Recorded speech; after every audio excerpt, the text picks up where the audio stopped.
Hello viewers, my name is Ashok Sen Gupta, Assistant Professor in School of Management Sciences, Lucknow. Today's class is based on some theories belongs to capital structures.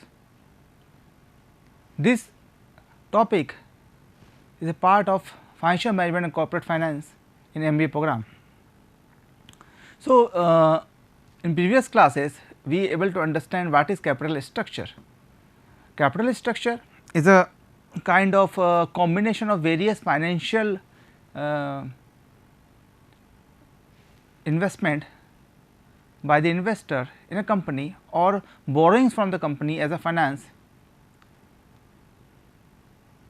It is a long term process, it is irreversible process. Capital structure is very important for the company's point of view, for the profitability of the companies. So, continue with this topic today, we can understand that what are the theories which belongs to the capital structure. As per the curriculum, there are two types of theories like relevance theories and irrelevance theories. So, first theory belongs to capital structure. When degree of debt finance is increases the capital in the capital structure, the equity shareholders are exposed to higher degree of risk. This is quite true. When we increase the debt, the degree of risk of equity shareholder increases because we have to pay the interest before paying the dividend. We have to pay the dividend interest in any circumstances. We must give the priority to the debenture holders or debts.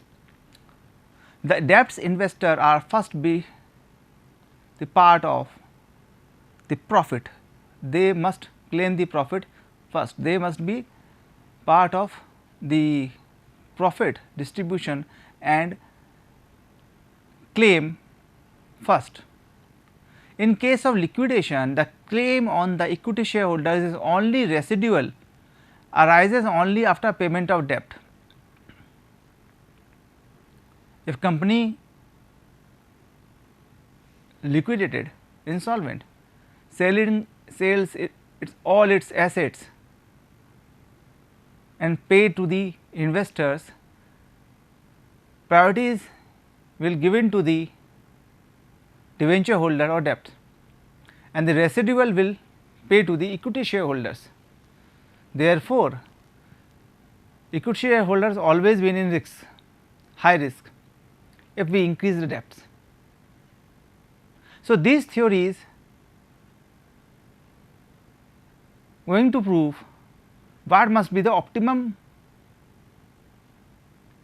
debt ratio, what will happen when we increase the debt, what will happen when what will happen to the value of the company, is overall cost of capital will increase, cost of equity will increase.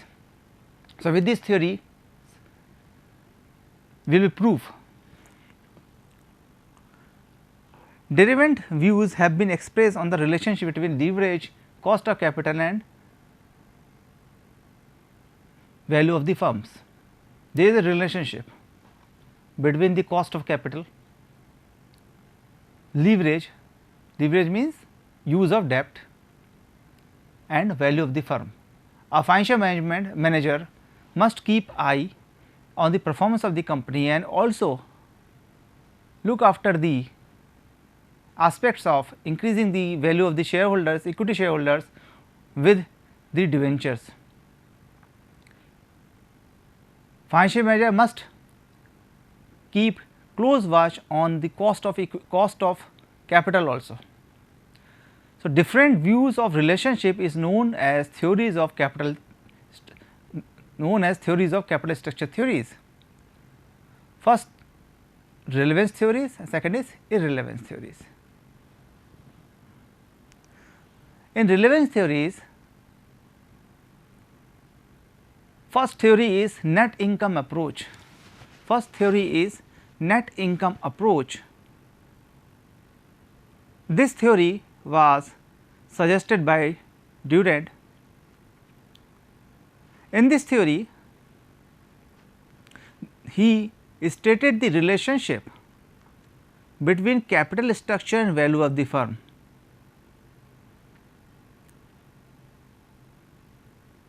Therefore, the firm can affect its value by increasing or decreasing the proportion of debt in the overall performance mix, overall financial mix. So, in net income approach, we will going to find out what will happen when we increase the level of debt, how will it affect on the equity capital or equity cost of capital, what proportionate of debt we use for overall financial mix. So, financial mix means it is a mixture of debentures, bonds, equity, shares, preference share, etc. In practically, maximum number of companies use both equity and debenture to maintain the balance and maintain and also satisfy the needs of the shareholders with the debenture holders. There are some assumptions, because every theory has some assumptions. First assumption is the total capital requirement of the firm are given and remain constant. In this theory, we assume that the capital requirement of the firm given and it is constant, capital requirement always is constant. Cost of second assumption is cost of debenture less than cost of equity. Yes, it is, because debenture is cheaper source of finance and both cost of debenture and cost of equity remain constant. So, when we talk about the theory, this theory approaches that there is a relationship between the capital structure and the value of the share. Firms affect its value by increase or decrease the debt proportions in the overall firms, overall financial mix.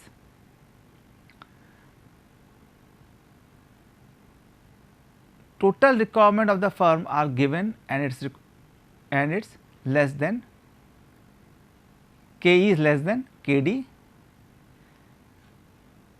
Last, both are remain constant. So, there is no growth in payment of equity or cost of equity. So, first let us understand with this help of this diagram. In this diagram, you can see in x axis there is a cost of capital and in y axis there is a degree of leverage, y axis degree of leverage. This is x axis, this is y axis and this is x axis. Okay. So, in x axis degree of leverage and y axis cost of capital. As cost of debenture is less than cost of equity. So, this is the red, this line, red line reflects the cost of debenture. Okay. It is constant. So, it is constant parallel to the y axis and it is less than equity. Therefore, equity is here and debenture is here. Yellow line reflects the cost of equity, which is also constant moving parallel to the y axis. Similarly, degree of leverage moving parallel to the y axis. The cost of capital. and this is cost of equity. This theory said when we increase the debenture, let us see, this is 0, and when we increase the debentures like this, when we increase the debenture, the value of debenture, cost of capital is remain constant, equity remain constant, but overall cost of capital will decrease, overall cost of capital will decrease.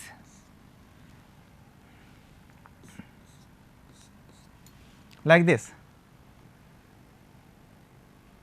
So, in this theory,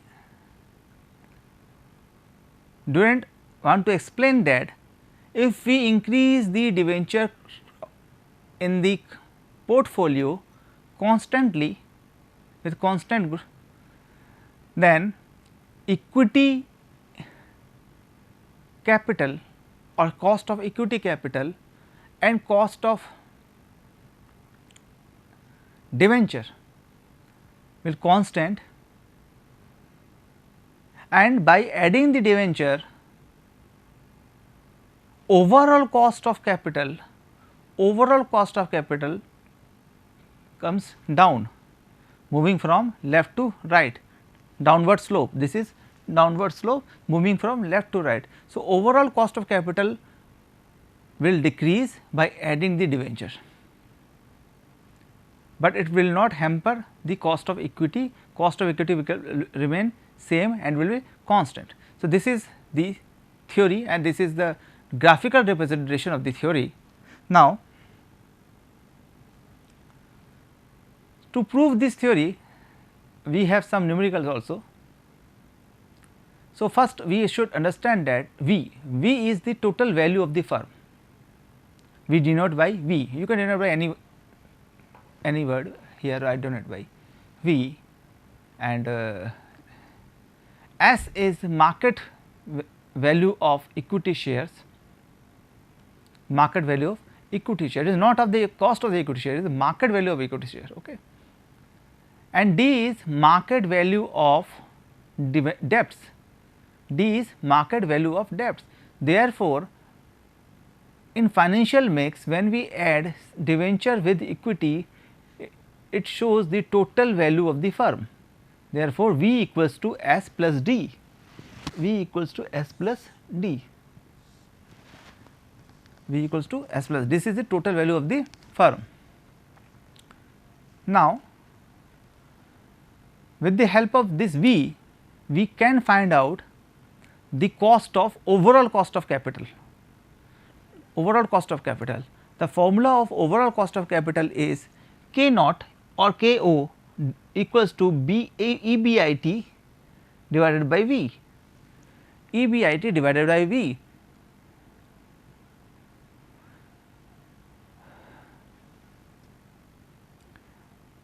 EBIT is earning before interest and tax. So, EBIT, earning before interest and tax.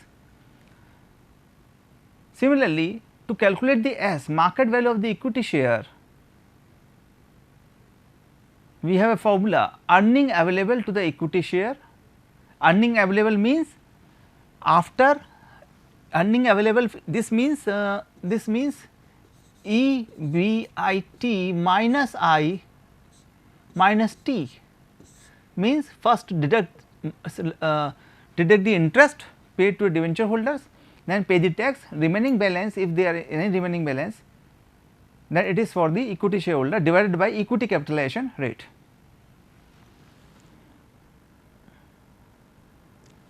So, question is a company expected a net income of rupees 80,000, it has rupees 2 lakhs 8% debenture. The equity capitalization rate of the company is 10%. Calculate the value of the firm and overall capitalization rate according to the net income approach. So, we need to find out the V, value of the firm, and overall capitalization rate यानी K naught and V. Additionally, if the debenture is increased by 3 lakh, if the debenture is increased by 3 lakh, what shall be the value of the firm? What shall be the value of the firm and the overall capitalization rate? So, this is the question. I repeat it again. Companies का income हुआ, net income हुआ 80,000 रुपया, company के पास 2 लाख रुपए हैं जो उन्होंने debenture से लिए हैं 8% डिवेंचर पे। कंपनी का इक्विटी कैपिटलाइजेशन रेट यानी कि कॉस्ट ऑफ इक्विटी 10% माना गया है। आपको वैल्यू ऑफ द फर्म निकालनी है एंड ओवरऑल कैपिटलाइजेशन रेट निकालना है with net income approach. Second matter है इफ द डिवेंचर इंक्रीज, अगर डिवेंचर 2 से 3 लाख हो जाता है तो क्या फ़र्क पड़ेगा ओवरऑल कैपिटलाइजेशन रेट पे and value of the firm पे। सो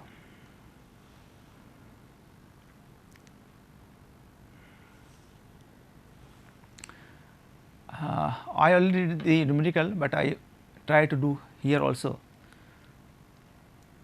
Net income is 80,000. Net income is 80,000. Okay, and first we need to find out the value of S. S निकालना है हमें इक्विटी वैल्यू और इक्विटी मार्केट वैल्यू। उसके लिए हमें balance चाहिए इक्विटी वालों के लिए कितना बचा, तो इक्विटी के लिए बचाने के लिए हमें पहले इनकम में से इंटरेस्ट दे दें। तो 2 लाख रुपए का हमारा शेयर थे, 2 लाख रुपए हमने डिवेंचर वालों से लिए, 2 lakh rupees we borrow from the debenture holder at the rate 8%, at the rate 8%। Therefore 8%, 2 lakhs का 8%, 16,000 is here. This is interest paid to debenture holder.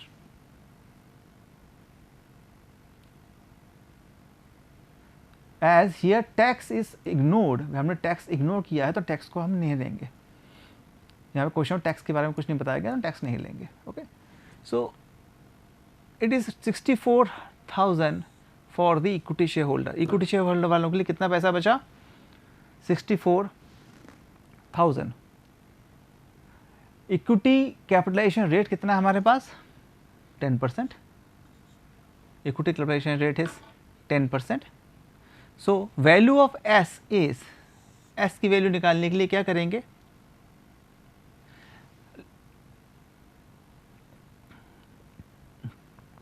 इस तरह समझिए इसको, हमें 64 पता है which is equals to X का 10%, और एक्स की जगह मैं यहाँ कर देता हूँ, सॉरी एक्स से हम क्या करेंगे यहाँ पे एस कर देते हैं। चलिए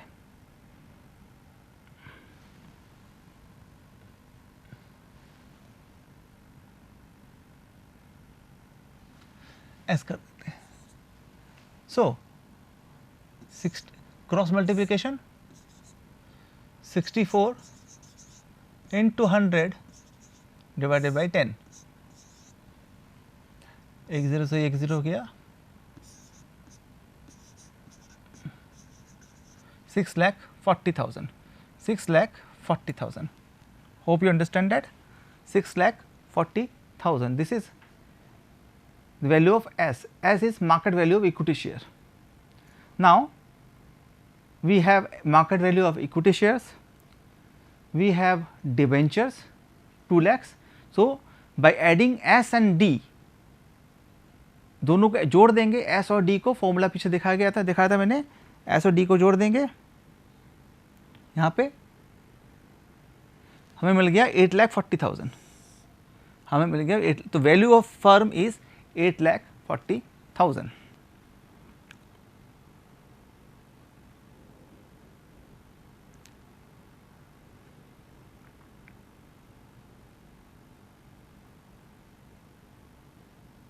अब क्वेश्चन ये कह रहा है कि अगर इक्विटी शेयर 3 लाख हो गया, सॉरी डिवेंचर 3 लाख हो गए 2 लाख की जगह, तब क्या होगा? 80,000 प्रॉफिट उतना ही रहा, 3 लाख का 8% 24 लेस कर दिया, क्योंकि टैक्स इग्नोर है तो हमें यही 56 ही मानेंगे इक्विटी शेयर वालों का के लिए अर्निंग।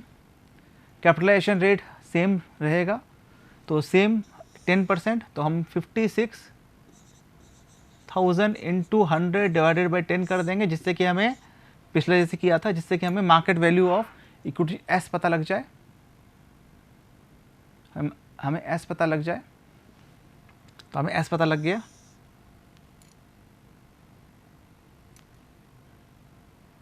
डिवेंचर हमें पता ही है,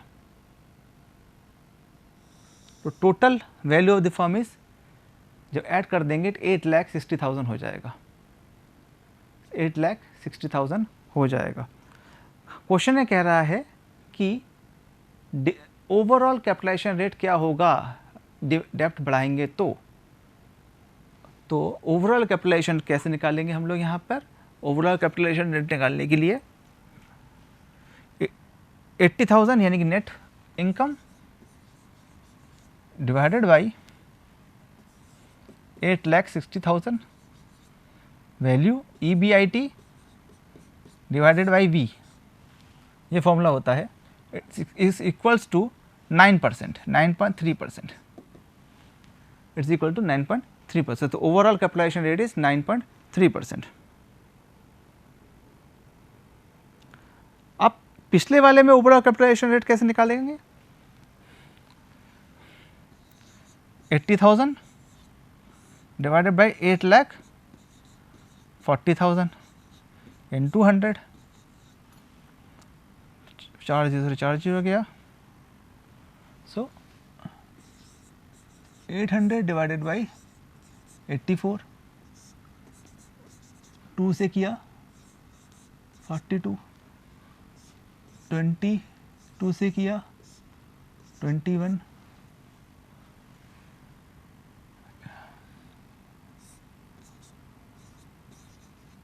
200 डिवाइडेड बाई 21, पॉइंट लगाया, पॉइंट लगाने की ज़रूरत नहीं है, 9 से कर देंगे,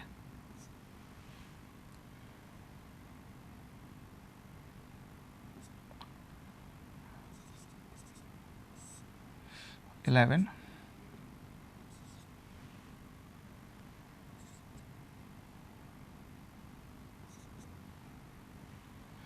21 इंटू 5,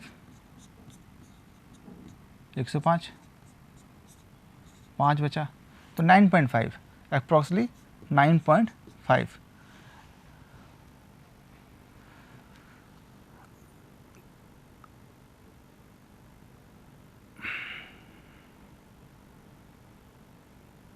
तो देखिए, जब हमने जब हमने डिवेंचर को 3 लाख किया तो हमारा ओवरऑल कैपिटलाइजेशन रेट कम हो गया।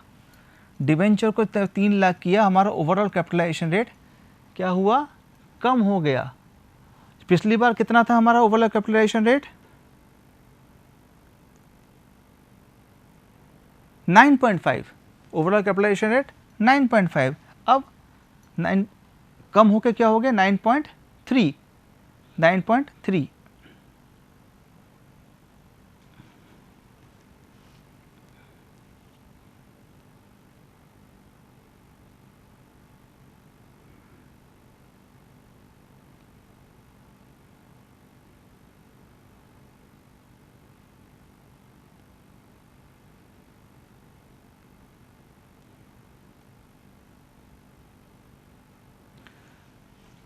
सो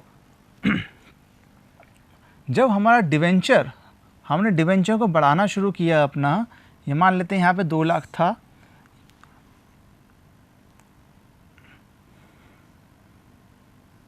यहाँ पे 2 लाख था और यहाँ पे हमने 3 लाख हो गया डिवेंचर, हमारा 1 लाख और बढ़ गया।